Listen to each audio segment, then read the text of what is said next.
ಮಾತಾಡ ನೋಡಿ ಪ್ರೀತಿಯ ರೈತ ಬಂಧುಗಳೇ ಹಾಗೂ ಸ್ನೇಹಿತರೆ,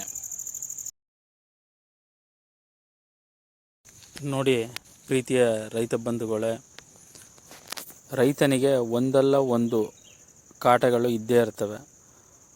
ಈಗ ರಾಷ್ಟ್ರೀಯ ಪಕ್ಷಿಯಾದ ನವಿಲುಗಳ ಕಾಟ ಜಾಸ್ತಿ ಆಗಿ ನೋಡಿ ಈ ರೀತಿ ಮೆಣಸಿ ಪೈರು, ನಾವು ಯಾವುದೇ ತರಕಾರಿ ಪೈರುಗಳನ್ನ ತಂದಿಟ್ಟರು ಕಡ್ಕ ತಿಂತವೆ. ನೋಡಿ ಇಲ್ಲಿ ಯಾವ ರೀತಿ ಮೆಣಸಿ ಪೈರುಗಳನ್ನ ಕಡ್ಕ ತಿಂತವೆ ನೋಡಿ.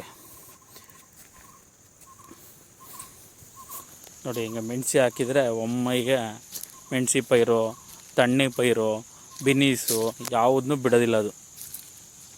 ನೋಡಿ ಹಿಂಗೆ ಕುಂಬಳ ನೆಟ್ಟಿದ್ದೀವಿ, ಕುಂಬಳ ಎರಡೆಲ್ಲ ಪೈರನ್ನ ಕಟ್ ಮಾಡಿ ತಿಂದಾಕ್ಬಿಟ್ಟೈತೆ ನೋಡಿ.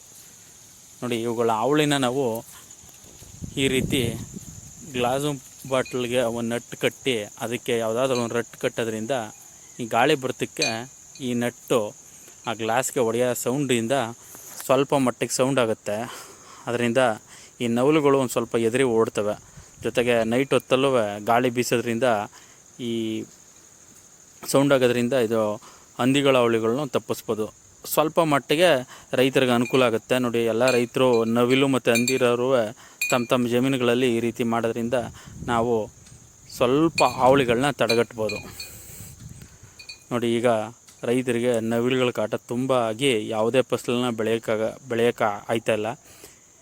ಸರ್ಕಾರ ನವಿಲುಗಳನ್ನ ಅವಳಿನ ತಪ್ಪಿಸಲು ನಮ್ಮ ಫಾರೆಸ್ಟ್ ಡಿಪಾರ್ಟ್ಮೆಂಟು ಯಾವುದಾದ್ರೂ ರೀತಿ ಕ್ರಮ ಕೈಗೊಳ್ಬೇಕಂತ ಈ ಮೂಲಕ ಕೇಳ್ತೀನಿ.